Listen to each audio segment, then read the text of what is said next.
What we know so far is this bill does not, emphasize, does not roll back some previous statutes in the Affordable Care Act. It includes protections for people with pre-existing conditions, and it allows people under 26 to stay on their parents' health insurance. The bill does restructure the country's Medicaid program. So here it is. There it is. 66 pages. Okay. This is what everyone on Capitol Hill is reading. They are seeing in this bill that all the Obamacare subsidies to help you with your deductibles, all the taxes associated with Obamacare, the individual mandate, the employer mandate, the penalties associated with those mandates, those are all gone.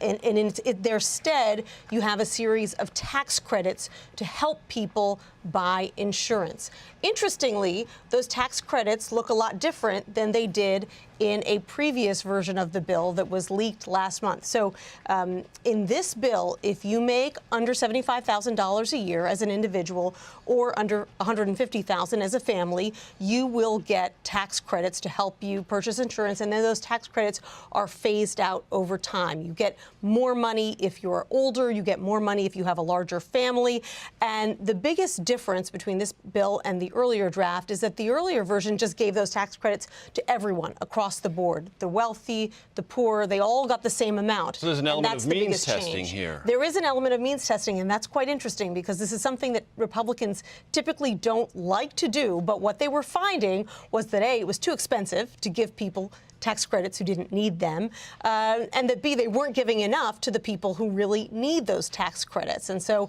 they went with this approach, which is sure to make some Republicans feel better and others to feel awfully queasy. Before I go on to Alex and Linda, I want to talk, because our audience may hopefully want to know the difference between a subsidy and a tax credit, because it's federal money either way. Right. But Republicans believe that the tax credits are better, and I'd like you to help our audience understand why, not that they're better, but why Republicans think they are better than So subsidy. Obamacare had a mix of both. They had tax credits to help you purchase insurance if you were low income, and their tax credits were more generous. Those meaning come up front. Tax credits come right up front. Right. In general, more generous than what you'll see in the Republican plan. But they also provided subsidies to help people pay for their deductibles. So it was this combination of tax credits and subsidies for people who weren't getting insurance through their work. Same thing here. If you're getting your insurance through work, you're not getting these tax credits. The reason that Republicans didn't want to have to do means testing is because it's more complicated and requires the IRS to get involved, because the IRS has to basically check your income to make sure that you're eligible for a subsidy. To qualify for the subsidy, because they come on the back end, not the front end. And so it's more complicated. That's the kind of thing that Republicans were hoping they'd be able to avoid. So we've been standing by for this report from the Congressional Budget Office. I can tell you we just got it. And Congresswoman, if you'll bear with me, I'm reading through this right now. It's coming to me, and certainly we've got our reporters on it. We will get a more comprehensive readout. But here are the headlines I can tell you just from looking at this thing in the last few seconds.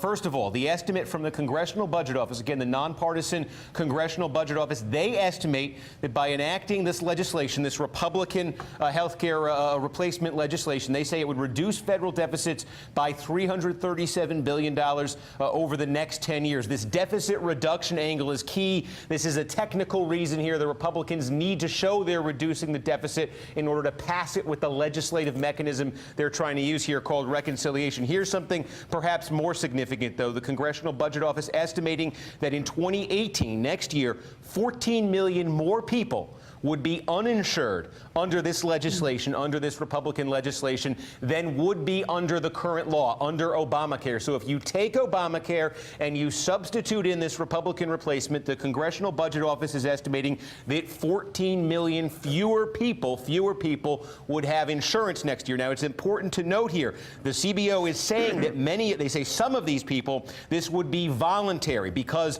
under this Republican legislation, you would no longer have this individual insurance mandate, this requirement that you purchase insurance. The CBO is saying that without that requirement, there would be a number of people who would voluntarily opt not to have insurance. Not everybody. They say that is some of that, but overall, 14 million people would not have coverage who now do. More details, we're going to bring them to you as I read through this, but Congresswoman, I don't know if you've seen any of this in front of you, but at least based on this skeletal sketch I'm giving you, what's your initial reaction?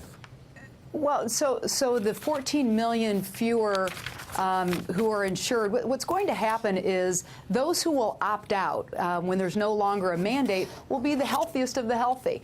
And so that will leave this so-called sick pool, the people who are the sickest, the seniors, the disabled, kids, the people who are going to need insurance the most. Those will be the people left out in the cold.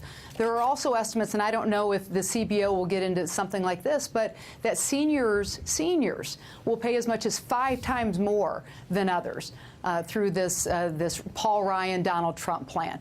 So what I would ask of people is to really drill down, take the time to look at what this new plan will mean and what it will mean specifically to you, to your family, because the news is not good news unless you're healthy.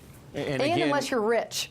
And again, just we're sort of putting this together on the fly here. Here is another critical piece of information from the Congressional Budget Office report that just came out. This on the issue there of the cost of coverage, the cost of premiums through Obamacare. So a mixed readout here from CBO. They say that the Republican plan, quote, would tend to increase average premiums in the individual market prior to 2020, but then lower average premiums thereafter. They are saying there are 2 factors at work here. Number one, they say in the immediate short term, and the reason that premiums would rise under this plan, they say getting rid of that individual mandate, you would tend to have fewer healthy people in the marketplace. You would tend to have people who are more expensive to cover. That would result in a rise in premium costs initially. But then they say that after that, there would be a number of other factors that would decrease those premiums. They say there are grants to states. That's part of this. The elimination of the requirement for insurers to offer plans covering certain percentages of the cost of covered benefits. They say there would be a younger mix of enrollees. So they are saying that longer term, key point here, and I want to get to Ali Velshi, but key point here, I'm going to read this to you word for word. They say under the legislation, by 2026, average premiums in the individual market would be roughly 10% lower than under Obamacare. That's